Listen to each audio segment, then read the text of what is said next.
My goal is to talk about turning it around faster when things start to go wrong. I appreciated that you just said step 5 is not getting mad at yourself for having a step 1 moment.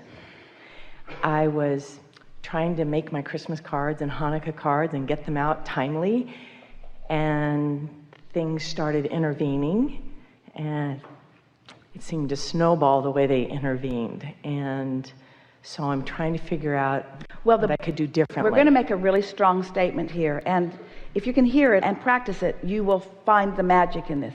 Not magic, but practical application of utilizing the laws of the universe. At whatever point that you recognize that the momentum feels like it's against you, step away from it. Back away from it. Set it aside. Turn it over to the universe. Give it to the universe. Say something like, you know what I want. I've set it all in motion. Do your best with this. I'm out of here for a little bit. Because you're the only one messing it up.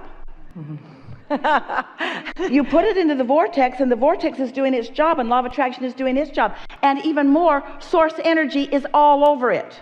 And all kinds of cooperative components are coming into place. But there is a human tendency, Esther has it too, to be in control of things, and it's in control of conditions. You see, you don't want to try to be in control of conditions.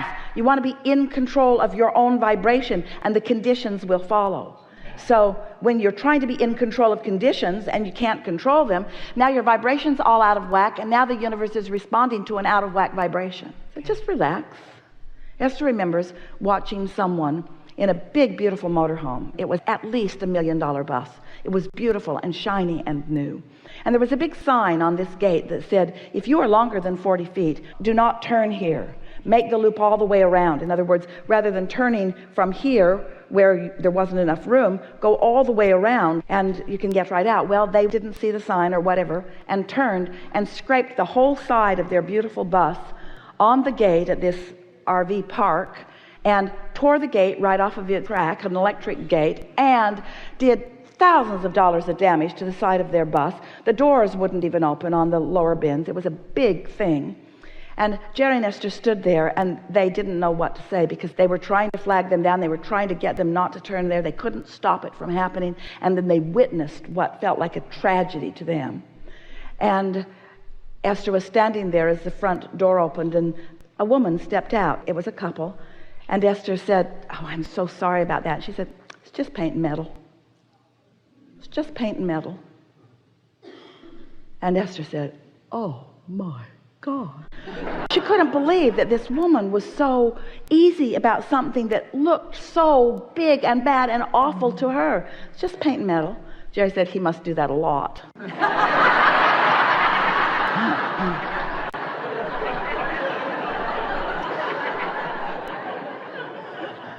She's adapted.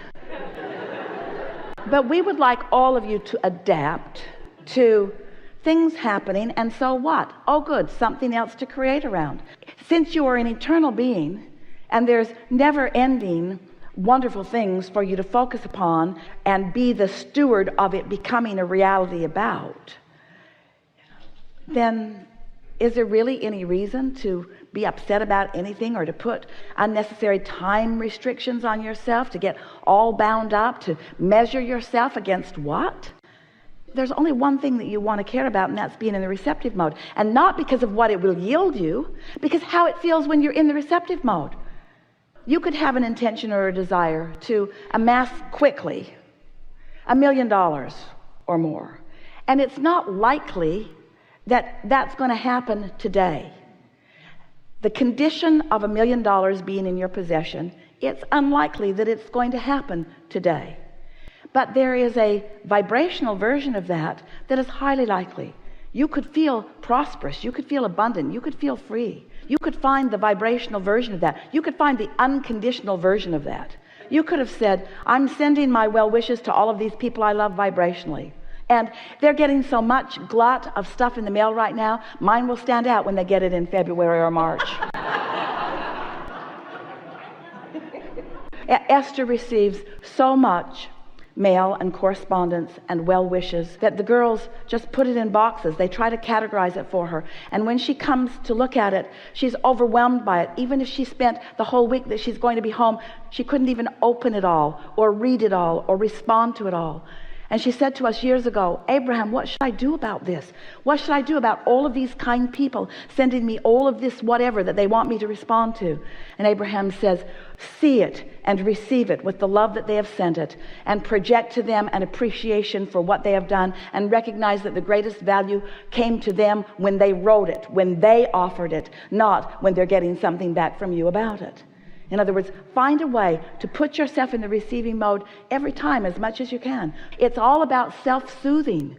Because if you're mad at yourself for not getting it done, if you're angry that you haven't checked off your list on something, if you're worried that someone will judge you or that they will be disappointed because they didn't hear from you, or any of those things that sometimes you all feel about different things like that, then you're not in the receptive mode. And the receptive mode is all you have to give to anyone. When you are in the receptive mode, you're in the replenishing mode. And when you're in the replenished mode, then you have good timing. Then ideas come to you. An idea about someone who would like to hear from you, who's also in the receptive mode, when hearing from you would be a good thing to do or happen right here and now. When you're in the receptive mode, everything rendezvous for you. It's like getting into traffic at the appropriate time, getting into traffic at the inspired moment, taking an inspired direction, exiting and getting back on. In other words, there's all kinds of information that is available to you from this broader perspective who sees everything that you are. Your inner being knows where you are in relationship to everything that you want, not just the big things, every single thing that you want. Your inner being knows where you stand in relationship to all of it.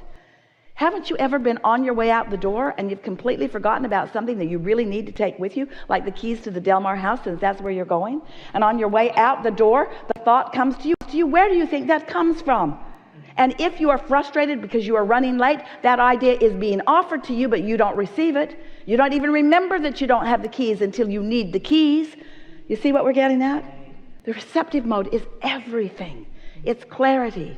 It's happiness. It's joy. It's appreciation. It's good timing. It's right place, right time. It's life-giving. It's health. It's well-being. And it's a whole lot of things that are going to turn into really good stuff as a result of staying in that vibration more of the time. What can I do or think about specifically right now that would help me create and manifest my desires most quickly and easily?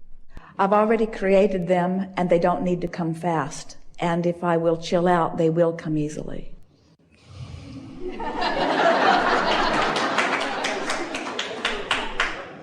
You see, there are some things in your question that we would like to massage. We don't want you to ask for things to be quick and easy because they're hard and slow. And almost everybody who says, how can I get it quicker and easier, is saying it because it's going hard and slow. And so we want to start by saying, accept that what we've been talking about here today, that everything you want is there, and that it is easy if you will let yourself go with the flow, and that it is only hard when you don't. So the answer to your question is just try to find better feeling thoughts which cause you to turn. And when you do, it will feel better, it will be easier, and it will be as quick as it can be. The only thing that keeps it from being quick is turning back this way, turning back this way, turning back this way, because the stream's flowing and the stream's flowing fast. And another thing that is really worth noting is the harder it has been for me, or has felt like it has been for me, the faster my stream is going. And so the faster the stream means the quicker results, yes? So I got a fast-moving stream that are full of the results that I'm looking for, and the only thing that's slowing it down is me pointed upstream. So the answer to my question has to be obvious. I just have to stop pointing upstream. And how do I know when I'm doing that? It feels less good than when I'm not. Relief factor, relief factor, relief factor. So stop looking for all the way results and just look for turning point results. And then it gets easier and easier and easier and easier. Since we've been using this stream analogy, those who have been hearing it have been catching themselves earlier in the upstream dialogue. Jerry and Esther will be driving. Esther is driving. Jerry is riding somewhere, always, it seems. And several times since we've begun this, Esther will start to say something, and then Jerry will say, did you start to say something? And Esther will say, yes, but I changed my mind because it was upstream. She'll say, can you hear me? And he'll say, yes. And she'll say, and then nothing more will come. And he'll say, I'm waiting. And Esther will say, I changed my mind. It was upstream.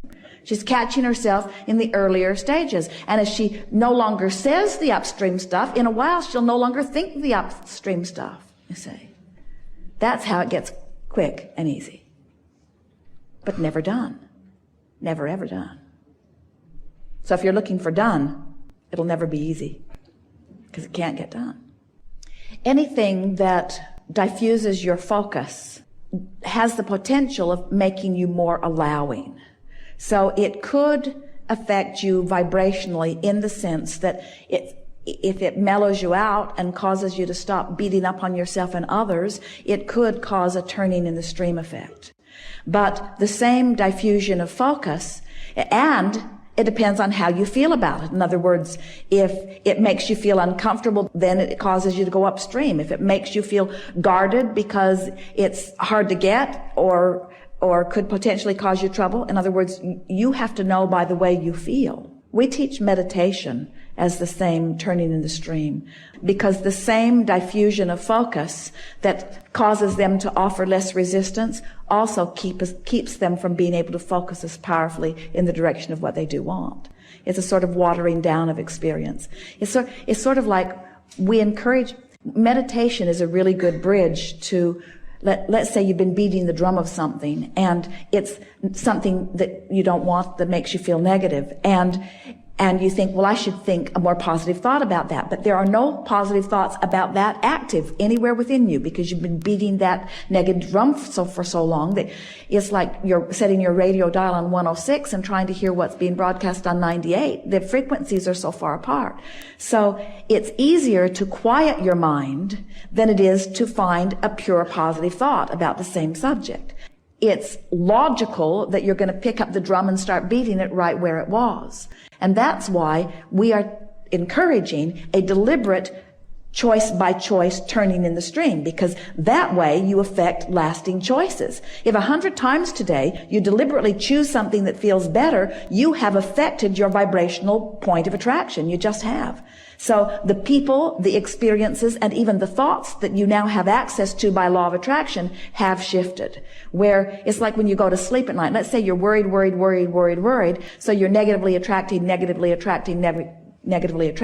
You go to sleep. While you slumber, you stop your negative attraction because you withdraw your focus. But when you wake up, very good odds that you're going to pick up right where you left off because while you slumbered, you weren't doing anything about improving your. So that's why we would say 10 or 15 minutes of deliberately focusing in the direction of what feels good is far more effective than sleeping or meditating that just takes you out of the game, so to speak, temporarily. It gives you relief. It just doesn't affect your vibration.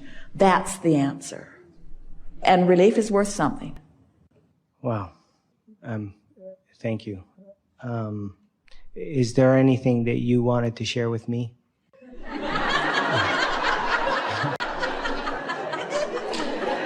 Your vibrational escrow is full of all of the things that you've wanted. And much of it, if you were to see it today, you wouldn't even be able to identify it as yours because it is a combination of so many things that you've been asking for incrementally. In other words, Source knows even more clearly and powerfully what you've been asking for than you could sit and articulate right now. We've seen it, and it is magnificent. So our encouragement to you, this is coming specifically from your inner being who is infinitely aware of everything that you're asking for. Be easy about it. Be easier on yourself. Don't let others who don't know what they're talking about, and they don't, in relationship to what you should be doing, don't let them be the last word or the middle word or the beginning word or any word. Disregard the peanut gallery and give your undivided attention to your awareness of where you are in relationship to what you're being called toward. Understand that you're not being called towards something that is separate from you. There's not something that you're supposed to do. Every bit of it you have put there. You're on track, you're on schedule, nothing's gone wrong, everything's all right. It's time for you to start enjoying your journey.